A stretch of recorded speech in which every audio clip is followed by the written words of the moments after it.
Bueno, en los últimos meses, desde el 18 de octubre en adelante, se ha intensificado la discusión respecto a los proyectos políticos, sociales y económicos en nuestro país. Una discusión que va a tomar más forma también después de las elecciones de constituyentes realizadas este fin de semana, cuando ya sabemos quiénes van a integrar precisamente esta instancia.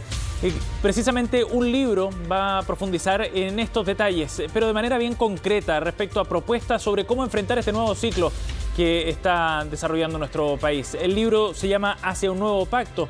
Su autor es Óscar Landerreche, economista, académico y expresidente del directorio de Codelco. Con él estamos aquí en CNN Chile para profundizar precisamente en este texto. Gracias por estar con nosotros, Óscar. Bienvenido. Hola Seba, ¿cómo estás? Gracias por conversar con nosotros. Óscar, en términos generales, ¿cuál es la propuesta que nos planteas con este libro Hacia un nuevo pacto? El libro se divide en dos partes más o menos. Lo que la gente debería esperar es que, por así decirlo, la primera 100 páginas, la primera mitad del libro, es una parte en que hay un diagnóstico sobre lo que está pasando con el modelo chileno, o si tú quieres, la estrategia de desarrollo chilena. Ajá. Y la segunda parte trata de ir hacia la solucionática, ¿no? En la primera parte lo que se muestra es que el proceso o el modelo o la estrategia que hemos tenido durante las últimas décadas hace bastante tiempo que ya no está rindiendo. La verdad es que el crecimiento promedio estructural de tendencia en Chile ha ido cayendo sistemáticamente a través del tiempo, mucho antes del estallido social y de la pandemia, digamos, y a través de gobiernos de distinto signo político también. Ajá.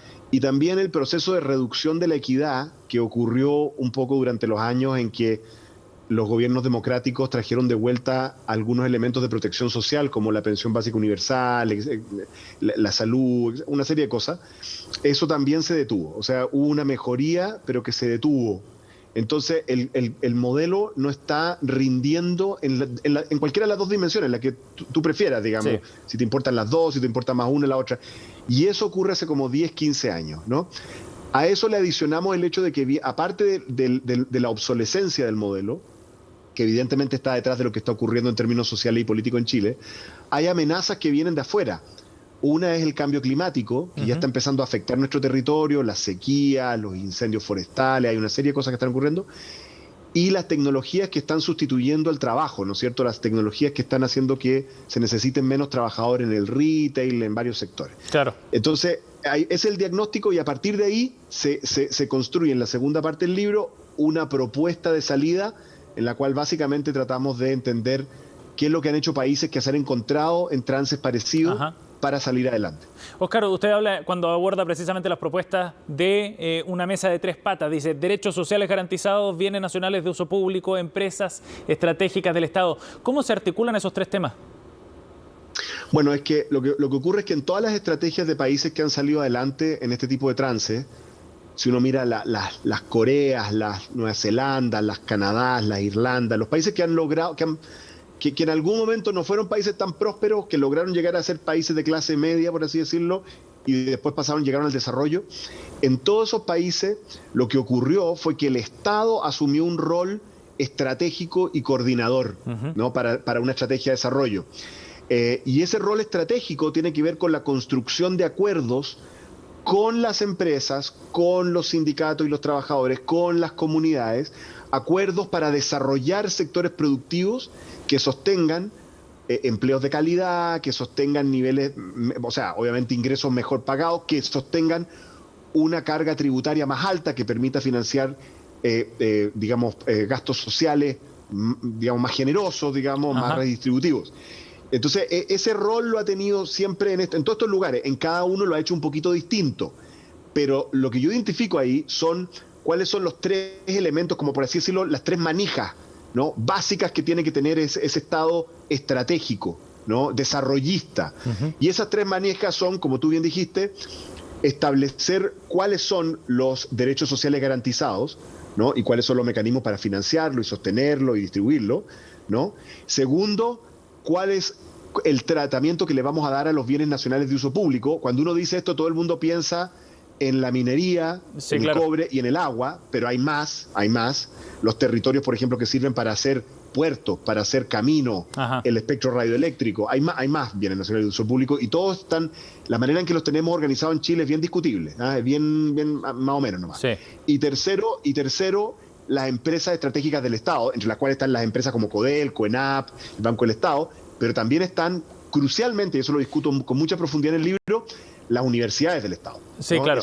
Y la educación pública. Entonces, esas son como las tres manijas clave que un Estado estratégico desarrollista tiene que usar. Y todas ellas las va a tener que reformar si las queremos usar, porque no están completamente bien afinadas, digamos. Sí, Oscar, ahí habla en particular de una sociedad del conocimiento también como uno de los temas estratégicos para pensar en este nuevo desarrollo. Pero esto se da en un contexto político súper importante, ¿no? Acabamos de elegir a los 155 convencionales. ¿Cómo calza esta propuesta y discutir una nueva estrategia de desarrollo en este contexto, en términos de timing precisamente? No, yo creo que está súper bien. Hay que, sí, alertar a las personas que se pueden interesar en este libro de que en el libro se discuten cosas que tienen que ver con la nueva Constitución. De hecho, hay un capítulo que habla de eso explícitamente, ¿no? Y de cuáles son los elementos a discutir en la Constitución que son funcionales a esta estrategia de desarrollo. Pero yo creo que voy a hacer una obviedad, digamos. Todos los chilenos y chilenas entendemos de que no basta con una nueva Constitución, ¿no es cierto? Sí. O sea, esa asamblea, esa convención, ¿no es cierto?, tiene una misión muy importante que es establecer esta nueva Carta Magna, ¿no es cierto?, o Magna Carta, que parece que así se dice, ¿no? Pero al lado, el próximo gobierno, quien sea que presida ese gobierno, va a tener la misión de establecer una estrategia de desarrollo y una estrategia de implementación y expansión de derechos sociales o sea, por ejemplo, el tema de las pensiones, que ya no da más, que no se pueda solucionar, ¿te fijas? Y hay otros más. Entonces, las dos cosas tienen que caminar juntas, ¿me entiendes? No es la una con la otra. Y si llegáramos a fallar en eso, o sea, si el sistema político no es capaz de hacer una oferta política que permita que el próximo gobierno pueda implementar estas cosas sociales, económicas, de empleo, etcétera, ¿no? De agua, todo este tipo de temas, lo más probable es que esos temas terminen entrando a la convención, ¿no es cierto? Y termine la convención, en el fondo, haciéndose cargo y sustituyendo lo que tendría que hacer el Ejecutivo y el Parlamento, cosa que sería muy mala, porque la Constitución tiene hartos temas que abordar que son bien importantes: régimen político, cuán descentralizado o federal puede ser Chile, si es un Estado plurinacional o no, si es que el Parlamento que vamos a tener a futuro va a seguir siendo paritario como la Convención o no, en fin, muchos temas, ¿ya? Entonces, en el fondo, las dos cosas tienen que ir juntas, y eso es un poco el argumento que se hace en el libro. Sí, y ahora desde el punto de vista político, usted habla desde el socialismo, ¿no?, desde la izquierda, pero hablar de una estrategia de desarrollo me imagino que requiere también ciertos niveles de acuerdo que trascienden esa lógica izquierda-derecha, ¿o no?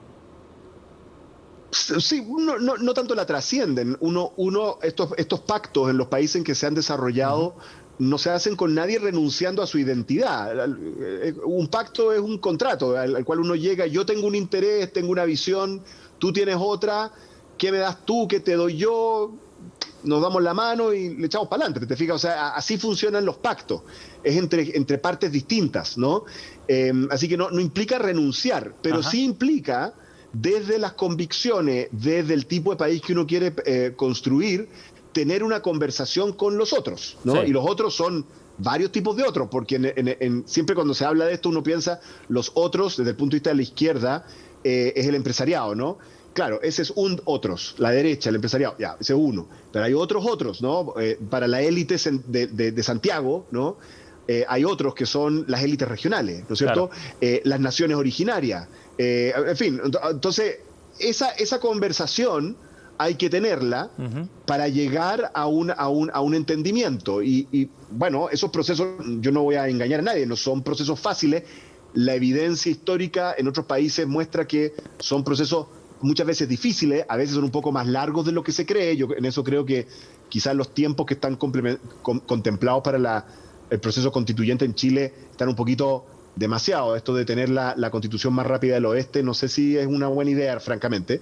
Pero en fin, yo creo que hay que darse los tiempos de tener esas conversaciones, ¿no? Para construir esos proyectos. Óscar, usted en el libro habla también de 3 revoluciones, una revolución ética de lo público, otra de lo privado. También me gustaría detenerme en particular en el mundo privado y en la responsabilidad que le cabe al empresariado para enfrentar este nuevo momento.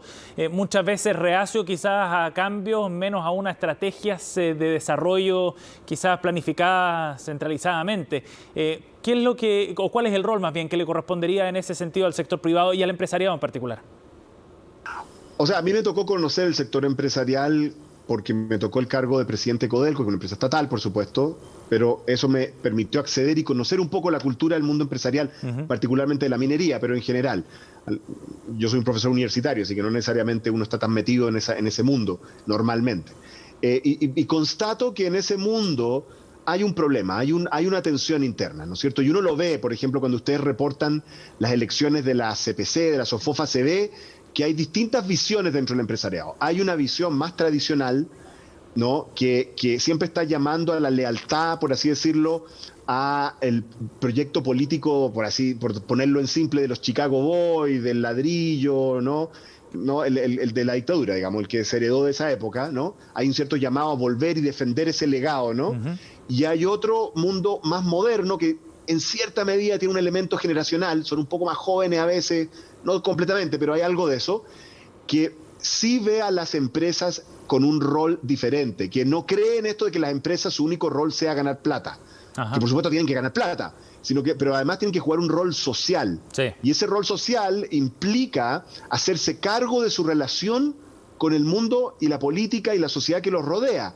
Y eso significa organizarse de manera distinta, tener voces mucho más diversas, por ejemplo, en el directorio, ¿no?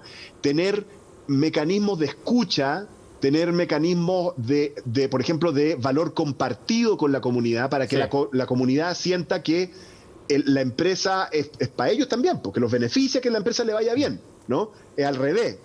Esa mirada más moderna, ¿no? Está presente en el mundo empresarial, es un poquito más de las generaciones jóvenes, hay que reconocerlo, ¿no es cierto? Hay un cierto conflicto político que lo vemos todas las elecciones de los gremios y qué sé yo, pero hay que conectar con esa visión de la nueva empresa, porque lo que no podemos tener en el mundo moderno es un proyecto económico con una empresa desprestigiada, que la gente desconfía de ella, que los pollos, que el papel confort, que no sé cuánto. Eso hay que superarlo, y para eso la empresa tiene que hacer un proceso de reforma interna y, como yo digo, de revolución ética. Sí, claro, muy significativa. Que se complementa con los otros cambios que están en curso. Óscar, gracias por conversar con nosotros, muy amable. Muchas gracias, Sebastián. Bien, Hacia un nuevo pacto es el título entonces del 5º libro de Óscar Landerreche, para profundizar con propuestas concretas, además, en el momento político, social y económico que está viviendo nuestro país.